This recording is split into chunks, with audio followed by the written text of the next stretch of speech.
তুমি স্নেহাশিসদা আপনার কাছে আসবো।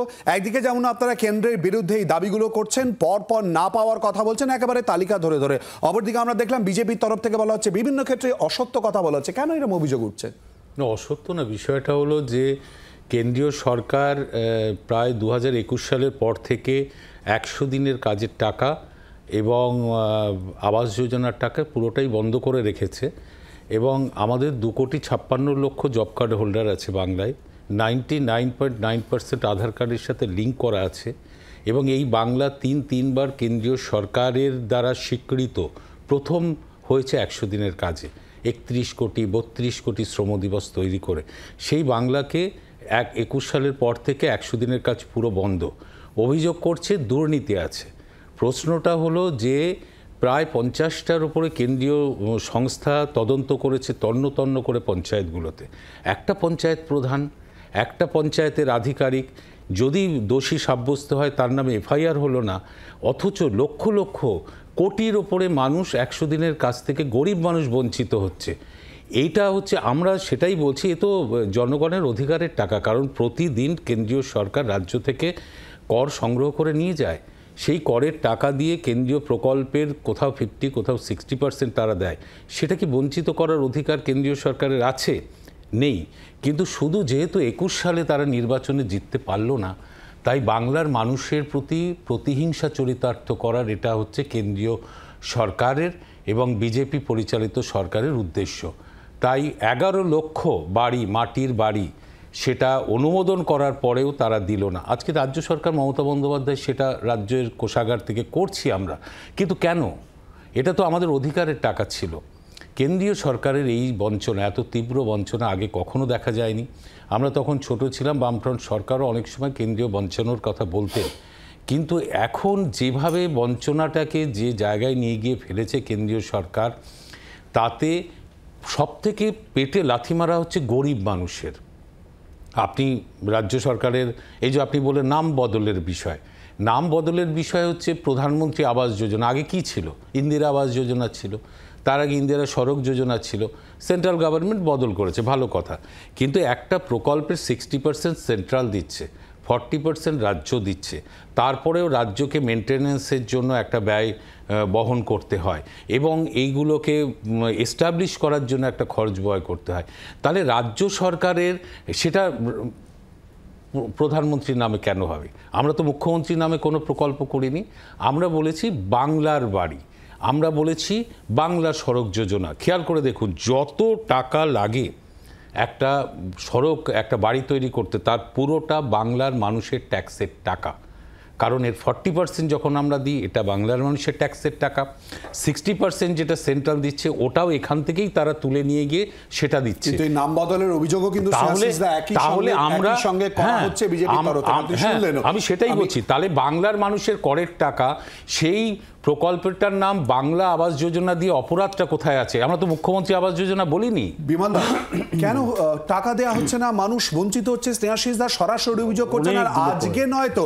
স্নেহাশিসদা তার সঙ্গে বলেছেন 2021 থেকে কার্যত শূন্য হাতে বিজেপিকে যেতে হয়েছে এ রাজ্য থেকে, এবং তার পরিপ্রেক্ষিতেই আপনারা এরকম ভাবে বঞ্চনা করছেন বলে অভিযোগ। সে তো অভিযোগ থাকবেই। আমি কতগুলো কথা বলি, সেটা হচ্ছে ওই একটা কথা খুব চলে না, নতুন বোতলে পুরনো মদ।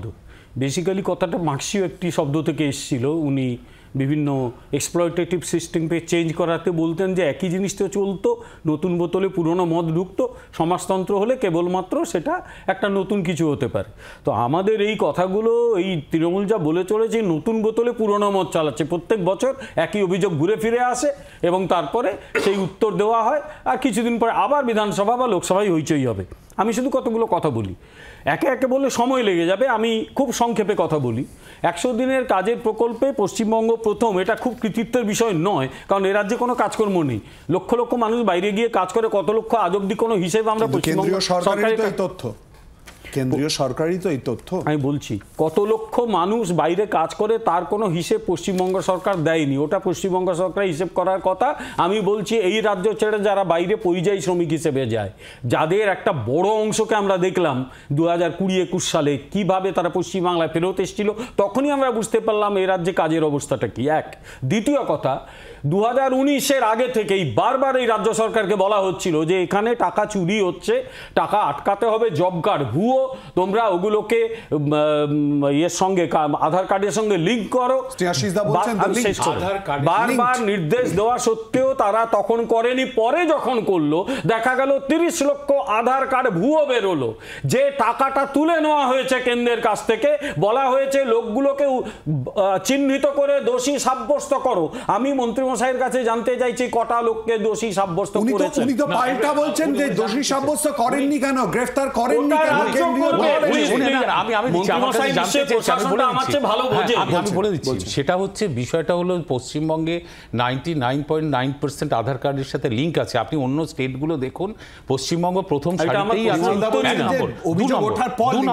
দু নম্বর এই যে আধার কার্ড বাতিল হওয়া, এটা পশ্চিমবঙ্গ শুধু না সারা ভারতবর্ষে হয়েছে এবং উত্তরপ্রদেশে অনেক বেশি হয়েছে। আর আমি সেটাই বলছি, এই যে আধার কার্ড, এই যে জব কার্ড যে বাতিল হয়, সে বাতিল হওয়ার একটা কারণ আছে যে একটা নির্দিষ্ট ফিনান্সিয়াল ইয়ারে সে যখন কাজ করে না সেটা অটোমেটিক সেটা বাদ হয়েছে। এবং দেখুন, যখন জব কার্ড তৈরি হয় না, গ্রামের অনেক মানুষ যারা 100 দিনের কাজ করবে না, তারা এটাকে একটা আইডেন্টিটি হিসেবে অনেকে নাম তোলে, সারা ভারতবর্ষেই হয়েছে। এবং সেইটা যখন আধার কার্ডের সাথে লিঙ্ক হচ্ছে, তখন যারা কাজ করেনি সেরকম প্রতি স্টেটে বাদ হয়েছে এবং এই বাদ হওয়ার সংখ্যাটা উত্তরপ্রদেশ, মধ্যপ্রদেশে অনেক বেশি। এটা দিয়ে দুর্নীতির অভিযোগ হয় না লক্ষ লক্ষ মানুষ, গরিব মানুষকে টাকা বঞ্চিত করতে পারেন না, আপনি পারেন না। You have not identified one. আমি আরেকটা বলি, কিন্তু আপনি যে ইউ হ্যাভ নট আইডেন্টিফাইড বলছেন, স্নেহাশিসদার বক্তব্য, আপনাদের তো দল এসছে, আপনার 10 জন চোর হতে পারে, লক্ষ লক্ষ মানুষ চোর নয় বিমলদা, তারা গরিব মানুষ, তারা 100 দিনের কাজের উপরে বেঁচে থাকে। ওই ধরাটা কেন্দ্রীয় সরকারের কাজ নয়, রাজ্য সরকার চলে যায়। কি মুশকিল, যে রাজ্য প্রশাসন চালাচ্ছে সে ধরবে না, কেন্দ্র ধরবে। অভিযোগ করছেন রাজ্যের তরফ থেকে, তো রাজ্যের তরফ থেকে তো বলে দেওয়া হয়েছে তাদের যে সিস্টেম, তাদের যে আমি বলি please don't be the spokesperson of the state government. আমি বলে দিচ্ছি, সেটা হচ্ছে কেন্দ্রীয় সরকার যখন আইডেন্টিফাই করেছে, রাজ্য সরকার নিজে হাইকোর্টে গিয়ে বলেছে। বর্ধমানে ক্ষেত মজুর সমিতি বলে একটা সংস্থা মামলা করেছিল যে হ্যাঁ 100 দিনের কাজের প্রকল্পে দুর্নীতি হয়েছে, রাজ্য সরকার হাইকোর্টে এফিডেভিট করেছে। এটা আমার কথা নয়, চাইলে আমি প্রমাণ দিয়ে দেবো। বিমলদা, আমি এটা হয়েছে কি? ঠিক আছে, আমি দুর্নীতি দু ধরনের হতে পারে। একটা হচ্ছে আপনি কেন্দ্রীয় প্রকল্পটা পুরো বন্ধ করেছেন, যেখানে লক্ষ কোটি গরিব মানুষ কাজ পাচ্ছে না।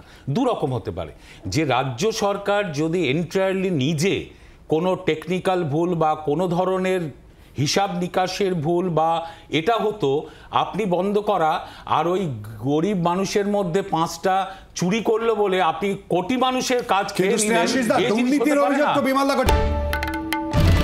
বাংলার আওয়াজ, বাঙালির আবেগ, জি 24 ঘন্টা।